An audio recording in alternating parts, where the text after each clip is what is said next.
नमस्कार दोस्तों। आज हम आए हैं अनार के बगीचे में और स्वागत करता हूं मैं अपने YouTube चैनल मेरी खेती में। आज हमारे साथ जुड़े हुए हैं यश सारस्वत और ये हमें जानकारी देंगे कुछ अनार के बारे में और अनार की खेती किस प्रकार की जाती है, किस प्रकार की समस्याएं आती है।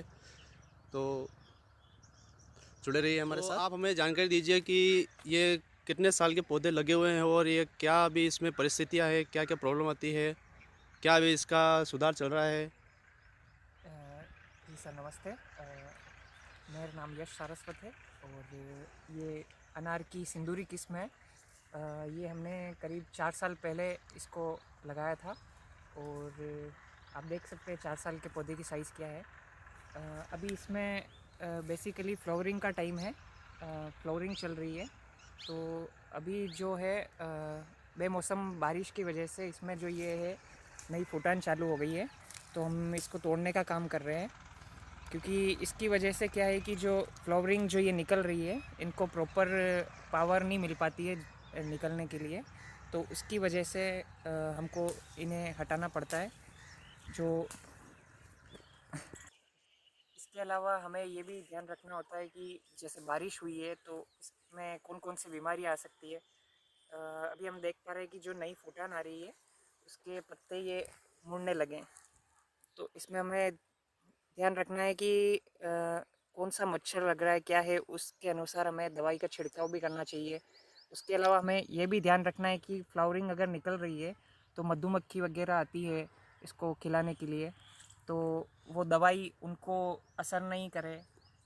ये सब चीज़ें हमें ध्यान रखनी पड़ती है। बाकी इनको हटाने के बाद हमें ये जो आप देख पा रहे होंगे कि नीचे जो घास वगैरह हो रखी है इसको भी हटाना बहुत ज़रूरी है, क्योंकि इससे भी बीमारियाँ आती, बहुत सारे जो कीड़े हैं वो सब पैदा होते हैं। तो हम इसे भी हटाने का काम कर रहे हैं। इसके अलावा नीचे जो नई वाटर शूट निकल रही है आप देख सकते हैं, इसको भी तोड़ना बहुत ज़रूरी है। ये भी पौधे की जो पावर है उसको लेती है, तो उस हिसाब से हमको इसको भी क्लियर करना है। तो मैं इनसे जानकारी लेना चाहूँगा कि और किन बातों का हमें वो ध्यान रखना चाहिए, फ्लावरिंग जैसे ये शुरू हो रही है तो और किन किन बातों का हमें ध्यान रखें जिससे हमारे फ्लावरिंग में कोई समस्या ना हो सर। जैसा कि मैंने आपको बताया था कि इसमें क्या क्या बीमारियां आ सकती है, जो पौधे ये पत्तियां मुड़ने की वजह से जो बीमारी आ सकती है, या फिर कोई और अन्य फंगस के रिलेटेड जो भी बीमारी हो सकती है, तो हमें उन सब का ध्यान रखना पड़ता है। इसके लिए आपको जो मधुमक्खी से रिलेटेड मैंने आपको बात बताई थी कि मधुमक्खी को हानि नहीं पहुँचे और ऐसी कोई दवाई हो, तो इसके अनुसार एक बायो 303 दवाई आती है जो कीड़ों को कंट्रोल भी कर लेती है और उसके अलावा मधुमक्खी को भी नुकसान नहीं होता है। इसके अलावा आप जैविक में जाएँ तो वेस्ट डिकम्पोज़र है, आप उसका स्प्रे कर सकते हैं इस पर। तो इन सब से क्या होगा कि हमारे पौधे से रिलेटेड जो भी हमारे ये मधुमक्खी हो गई या फिर कोई मकड़ी वगैरह हो गई जो जाले बनाकर कीटों को खाती है, तो उनको नुकसान नहीं पहुंचता है। और हमें इसी चीज़ का ध्यान रखना है फ्लोरिंग के टाइम पे कि आप कोई भी ज़्यादा इफ़ेक्ट करने वाली दवा ना छिड़के, जिससे कि मधुमक्खियों को नुकसान नहीं पहुंचे। इससे आपका पौधा भी तंदुरुस्त रहेगा और आपके फ्लावरिंग भी अच्छी होगी। धन्यवाद सर।